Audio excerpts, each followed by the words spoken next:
Yes, good morning, good evening, good day, wherever you are. Recently, there's been some uprising in East Africa, Kenya, whereby the Gen Zs have taken to the streets to protest, just within their rights, to protest against high taxation, high cost of living. These Gen Zs do not have jobs, yet taxation is on the rise, and this, of course, the government is using the high taxation to raise more funding for the country. However, there's been a resistance whereby there's been shootings with live bullets. Young people have been shot and killed. So today I want to talk about this history of violence, this policing of protests in Kenya. Kenya has a long troubled history with police brutality. This is especially true when it comes to handling public protests. You know, from the fight for independence to present day demonstrations, the response has been often the same, which is excessive force. The use of live ammunition is common. Tear gas has been able to engulf crowds. You go there, and the first thing is tear gas. Batons meet bodies with brutal efficiency. The police carries these batons and rungus. They whip people on the street like there's no tomorrow. The result? Injuries, arrests, and tragic loss of life. The images are sadly familiar year in, year out. Bloodshed, bloodshedded protesters, grieving families, and a public left questioning those meant to protect them. The police are supposed to be there to protect these protesters, yet they have the batons. So this pattern of violence is not random. It's deeply rooted in the country's past. Every year, any protest, same result, same thing. So understanding this history is crucial to understand, and of course, the current state of policing in Kenya is the same. They are not a service, but a force. So when you go there as a protest, which is your right, then you know you're going to meet a force that is not there to protect you, but is a force to protect the government and the regime. It's a history that continues to cast a long shadow to the relationships between the police and the people. So it's totally different. They are not to serve the people, they are there to protect the regime or the colonial mentality. So, from protectors to oppressors is the question. Are they protectors or are they oppressors? The legacy of colonial policy is what is driving the current police force or let me say police service, because they're still using the colonial mentality policing. To understand police brutality in Kenya, we must look at its colonial past. Under the British rule, the police force was a tool of control. Their job wasn't to protect the Kenyan people, but to enforce colonial laws and suppress dissent. This meant quashing any form of resistance, often with brute force, uh, no mercy. They wanted the colonial rule or the citizens to listen to what they're saying. Sadly, this mentality did not disappear with independence. When Kenya gained independence, the police force still used the same mentality to control their people. The Kenyan government is essentially inherited this colonial model model of policing. So the police continue to be seen as enforcers for the powerful, not protectors of the people. This legacy continues to shape the way the police operate today. It's a legacy that breeds mistrust, fear, and ultimately violence. Now, profiling and labeling the protesters has been another thing. The enemy within. Profiling and labeling protesters is what now the government does best. So the the Kenyan government and its supporters often portray protesters as a threat to national security. They use terms like thugs, economic saboteurs, and puppets of foreign masters to discredit these protesters. This dangerous rhetoric dehumanizes protesters. It paints them as enemies of the state, making it easier to justify violence against them. This profiling is often based on ethnicity, political affiliation, or socioeconomic status. So young people, those from marginalized communities, and those critical of the government are often targeted. This creates a climate of fear and discourages citizens from exercising their rights to peaceful assembly. Then we also have the lack of accountability of the police brutality. A culture of impunity, the lack of accountability for police brutality is the norm. The police do whatever they like and there is no accountability. One of the most concerning aspects of police brutality in Kenya is the lack of accountability.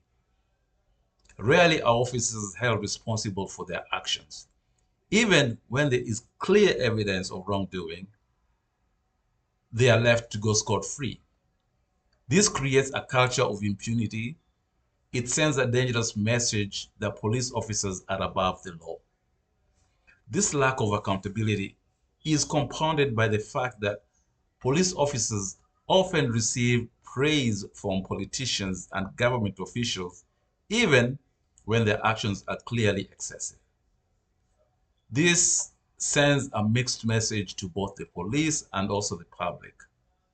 It reinforces the idea that violence is an acceptable way to deal with dissent. Therefore, the police comes out with brute force with their batons, tear gas, and now they even have live bullets. Now, the legal framework and the loopholes within the government. The law on paper, not practice. Legal frameworks and loopholes. So Kenya has a law in place meant to regulate the use of force by police. The Constitution guarantees the right to peaceful assembly. The National Police Service Act outlines the principles of policing, including respecting human rights. The Police Order Act is supposed to regulate public gatherings. However, those legal frameworks are often poorly implemented and riddled with loopholes. The Public Order Act, for example, is often used to restrict protesters rather than facilitate them. This discrepancy between law and practice creates confusion and allows continued abuse. So therefore, because the law and the reality just do not meet, the police do not follow the law. So contrasting policy methods in Kenya and the UK. Now, the UK colonized Kenya. They brought policing into Kenya. Yet we find that the police in the UK do not carry guns, yet the police in Kenya carry guns.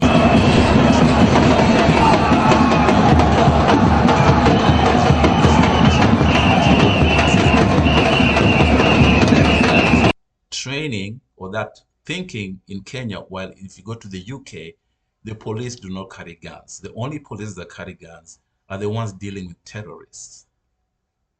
So the UK and Kenya are a world apart. Contrasting policy methods between the UK and Kenya, and contrasting policing methods in Kenya and also the UK. The stark difference between policing approaches in Kenya and countries like the UK is alarming. In the UK, police officers undergo rigorous training in de-escalating techniques and the use of non-lethal force. Firearms are considered a last resort, used only in extreme circumstances. The emphasis in the UK is on dialogue, de-escalation, and protecting the right to peaceful assembly. The approach recognizes that protesters are a vital part of a healthy democracy whereby their voice has to be heard. It stands in stark contrast to the militarized response often seen in Kenya. So in Kenya, the police is militarized against the people, but in the UK, the police come to de-escalate the situation. So towards a better approach, training, guidelines, and de-escalation is what they use in the UK and Europe. In Kenya, come armed to the teeth to destroy the protesters. So improving police response to protests in Kenya requires a multifaceted approach. This includes comprehensive training in human rights, de-escalation techniques, and the proportionate use of force. In Kenya, they use the lethal force, but they can use the proportionate use of force. Clear guidance on managing protests with a focus on dialogue and non-violence or non-violent methods are crucial.